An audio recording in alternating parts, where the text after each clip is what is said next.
There are a whole host of megatrends that are driving the world to change the way that they do business today. Digital transformation, mobile business, the move to the cloud, the Internet of Things, big data. Enterprises that are looking to leverage those megatrends for their business are realizing that the architectures that they've been running their businesses on for the past 15 years, primarily at the back end, Java EE and .NET, are just not going to be able to support this next generation of applications that they have to build in order to be able to take advantage of all these megatrends. And so this is from some reports from Gartner. The major enterprises are realizing that something's got to change. The traditional architectures are obsolete.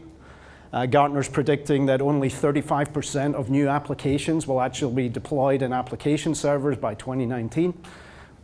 Simple bit of math means 65% are going to be doing something different, right? And what does that different look like? Well, we believe fundamentally that it needs to be something that is essentially a cloud-native design. Whether you're deploying in the cloud, private cloud, or in your own data centers, the design of the new modern generation of applications needs to be something that is reactive. So what do we mean by reactive? So Lightbend was founded by Mark Nodersky, who's the author of the Scala programming language, and Jonas Bonner, who wrote the akka distributed computing framework. And Jonas has been working on what we now would call microservices-based systems for many years, long before the term existed. But what we were doing was struggling to come up with a way to be able to engage different people from across the industry in terms of how do you design effectively, completely cloud-ready applications. And so this is the concept of Reactive. So the Reactive Manifesto was published in 2013. We've got more than 18,000 signatories to it. And so it's basically a way for people to discuss how you design applications for this new world. So the concept is that your systems need to be responsive under any set of circumstances.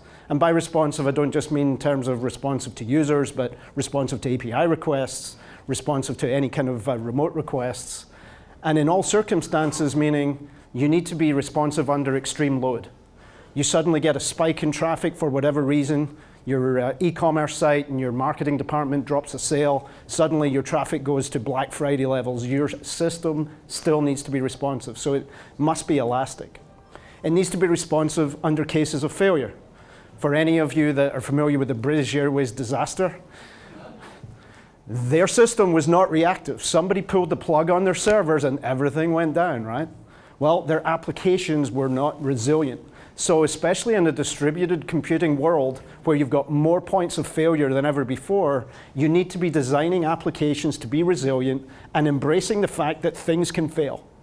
And your systems need to be able to auto-detect that and auto-recover from that. And fundamentally, we believe that the architecture underneath that needs to be message-driven, be able to be concurrent, and be able to be asynchronous, non-blocking, in order to be able to support resilience and elasticity. So this is primarily an AI ML meetup, right? So what has all that got to do with artificial intelligence and machine learning?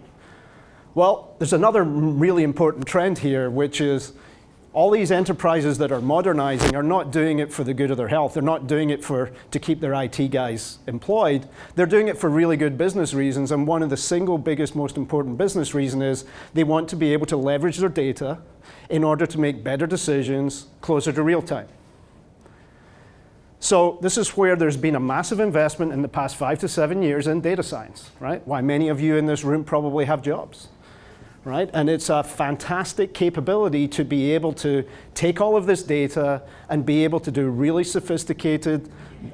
really sophisticated data pipelines, train some models, come up with some really sophisticated answers to tough questions. Now, what happens when you need to be able to come up with those answers to the tough questions 1,000 times a second, and that you're going to run your business on this, and your whole business is dependent on systems that can process this? Well, the answer is you need to build fast data systems. The concept of big data is great. But you now need to operationalize it by building streaming systems that can do the same type of machine learning models and turn it into something that you can actually run your business on. And so we see this convergence of the world of modern applications, microservices design, as you get increasingly dependent on having systems that you're going to be able to run your business on, you need to build them in a reactive way, as I was talking about. And then as we see this increasing trend from going from data at rest to data in motion, from batch to streaming, you've got where really the sweet spot is now for cognitive fast data systems. So taking all of the goodness of your data science and being able to leverage it into a running system that you can run your business on. And you really need to think about that in the same set of principles that you do for reactive systems, because now you're talking about streams of data that never end. A batch job, you put it in, you get a result out, you're done. But now you're talking about infinite streams of data that never, ever stop. So the systems that you run that on, they better be reactive. So this is a big area of investment for Lightbend, for IBM, for many of the organizations here. We're working on something that we call our fast data platform. It's built on top of our reactive platform, which includes akka at the core. And then we're adding in the other capabilities that Neil was talking about, and Joel referenced with respect to what the kind of common pattern that people are talking about of the SMAC stack. So this fast data platform is something that allows you to be able to start building streaming applications without having to worry about all of the intricacies of what is a really complex set of systems underneath the covers.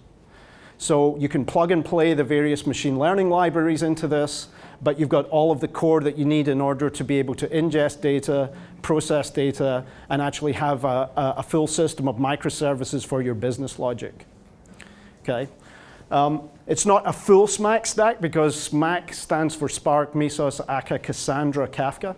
We call the C choose your own persistence because many people don't need to use Cassandra or don't want to use Cassandra, might use HDFS, might use DB2, might use -DB, might use any number of other persistence stores, but everything else here is provided for you in a fully integrated supported package. So if you are looking to take the investment that your company has made in your data science and you're looking to operationalize it so that you can run your business, please find me or Mark, who's my boss, our CEO, after the meeting, and we'd love to talk to you some more. And make sure you take one of these books because these were written by our Vice President of Fast Data Engineering, Dr. Dean Wampler, and we'd love to talk to you. All right, thank you.